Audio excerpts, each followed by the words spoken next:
before A-list, I was a mechanical engineer. It was stuffy work. It was hard work. It drained you of your energy all the time. My fears were I wasn't going to be able to do it. There wasn't enough movies being made in the Springs. I guess a lot of self-doubt because my family's always taught me that you do a 9-to-5 job and you work for someone else and that's how it's supposed to be. Being your own boss is not a concept. And it was a good paying job, the engineering job, but I was still not happy. I hated waking up and going to work. I hated it. I hated having to get up and go and work for someone else. Even though I was just sitting mostly at a desk staring at a computer screen, it was draining. When I was younger, I used to do a lot of screenplays for my school, a lot of creative writing classes, and I was also in the AV group. But as I got older, I got into sports, and then my dad just kind of was like, oh, you got to have a normal job. So I just kind of never continued to pursue it. But I stumbled on this on Instagram. I saw Janet's post, and I was like, oh, this looks interesting.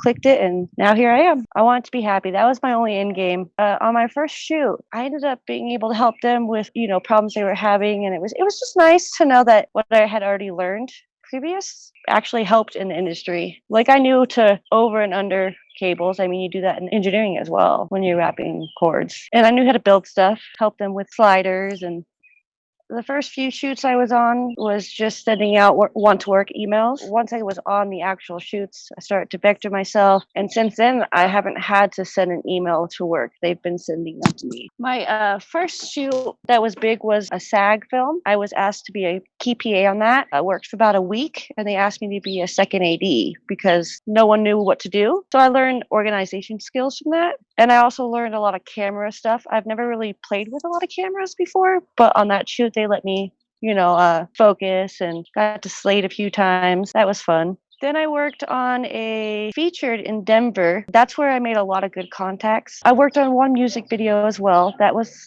interesting. On the SAG feature, once they hired me as the second AD, I got $350 a day for 2 weeks, so 14 days. My first AD one, I got $450 a day. I was really happy. I was surprised. I start shooting another feature next month, and it will be for 6 weeks as a first AD.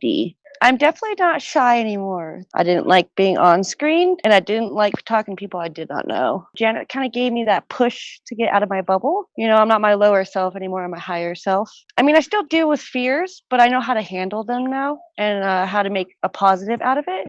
And I was really depressed before. And now everyone's like, why are you so bubbly? And I'm like, well, because I'm living. So I'm so glad that I took the chance on A-list. I got to quit my 9-to-5 job. Now I'm just working for myself and I've gotten enough money to be able to move out to California, which I will be doing because of A-list. I guess, I just got to keep telling myself that keep moving forward, never looking back. I'm going somewhere with my life, no matter what anyone has to say about it.